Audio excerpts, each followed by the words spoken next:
Okay. This is a well-known classical board game, Cluedo, also known as Cludo. It is different from the classical one because this is junior variation, so no one gets killed. But the problem here is that guests come to the mansion and there's a cake because there's someone's birthday, and they found out that someone ate this cake, so cake disappeared. And the aim of this game is to find out who ate the cake, what drink he drank with the cake, and when did it happen. So who, when, and what was the drink. The mechanics is quite, maybe, it's not that super easy, but you can find rules of this game online. It is super, very available. But long story short, participants take parts and they move the characters of the game. And depending on the ending position of the steps, you can either look under the white cap and to exclude some time. So if you look under the cap and you see that there's 5 p.m., it means that the crime didn't happen at 5 p.m. So you can exclude this.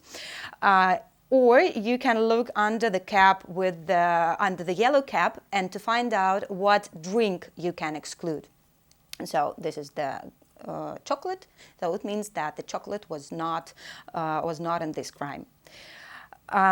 So at the end of the game, the team or the player who thinks that he is sure about who, when, and what was the drink just makes an assumption, and he says, I think Miss Scarlett ate the cake at 1 p.m. and she drank lemonade.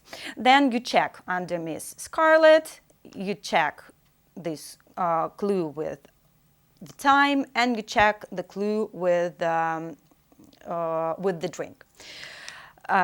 So this is very short description of the basic rules of the game. But we're here not only for basic rules, but also for some educational added value, language added value.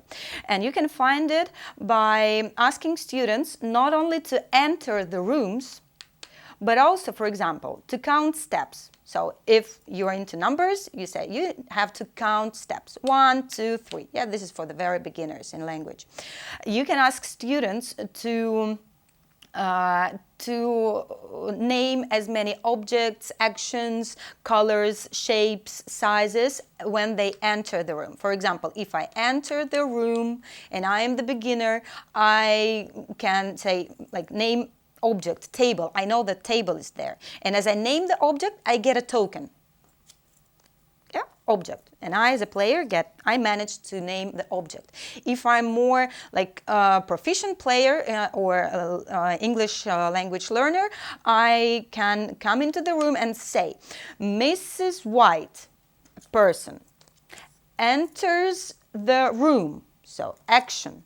Yeah, and she sees, which is one more action, a wooden or yellow, which is color, table, which is object. Okay, so my language proficiency allows me to get 5 tokens on this turn. Okay, so depending on the level of your students, you may introduce those tokens and to set different criteria, what they have to name when they come into the room.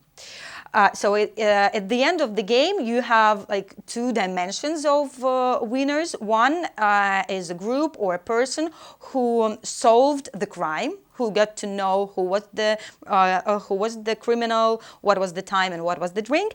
And another dimension is a person with the largest amount of tokens.